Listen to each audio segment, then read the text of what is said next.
আমার কন্যা গতকালই কয়েক মাস এখানে থেকে তারপর পড়াশোনা করতে দিল্লি চলে গেল। অদ্ভুত লাগে, আজ থেকে 3 বছর আগেও যখন প্রথম দিল্লি গিয়েছিল গ্র্যাজুয়েশনের কোর্স শুরু করার জন্য, তখন ওকে আমরা সবাই মিলে সাবধান করেছিলাম ওখানে কিন্তু রাত্রির বেলা যেখানে সেখানে সিনেমা দেখতে চলে যাবে না, শহরটা কিন্তু দিল্লি, কলকাতা নয়। যাত্রার সঙ্গে ঘুরতে চলে যাবে না, শহরটা কিন্তু দিল্লি, কলকাতা নয়।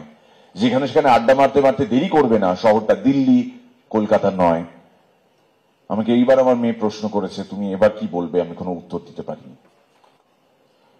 অনেক মানুষ যাদের কোনোদিনও মেরুদণ্ড ছিল না, তাদের মেরুদণ্ড ফাইনালি দেখা যাচ্ছে বাইরে থেকে।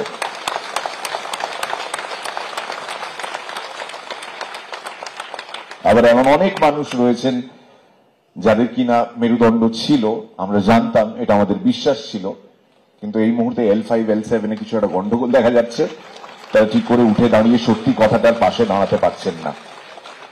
মানুষকে কেউ তদন্ত করতে বলছে না, কেউ কোনো জবাবদিহি করতে বলছে না, শুধু পাশে দাঁড়াতে বলছে। যে মিটিং মিছিল নিয়ে আমাদের শহর জেরবার থাকতো একটা সময়, এবং আমরা উষ্মা প্রকাশ করতাম, আমরা বিরক্তিসূচক শব্দ ব্যবহার করতাম, গালাগাল দিতাম, আজকে মানুষ ঘন্টার পর ঘন্টা ট্রাফিক জ্যামে আটকে থেকেও এই সহনশীলতার পরিচয় দিচ্ছেন, কারণ তারা জানেন এটা বৃহত্তর স্বার্থে। যে আমার বেশ কিছু শিল্পী বন্ধু যারা সিনেমা, টেলিভিশন, থিয়েটার জগতের সঙ্গে যুক্ত, তাদের কাছে জনগণ জবাব চাইছে, কিন্তু তারা কোনো জবাব দিতে পারছে না, কারণ তাদের আনফর্চুনেটলি টিকিটটা অন্য কোথাও বাঁধা, এবং সেই টিকিট জোর আছে বলতে হবে। যেটা আনফর্চুনেটলি তারা বুঝতে পারছেন না, জনগণ কেন এই রোষ দেখাচ্ছেন তাদের প্রতি, তার কারণ খুব সিম্পল, তারা প্রত্যেকে নির্বাচিত জনপ্রতিনিধি, এবং মানুষের এই বিশ্বাস থেকেই মানুষ তাদের ভোট দিয়েছেন।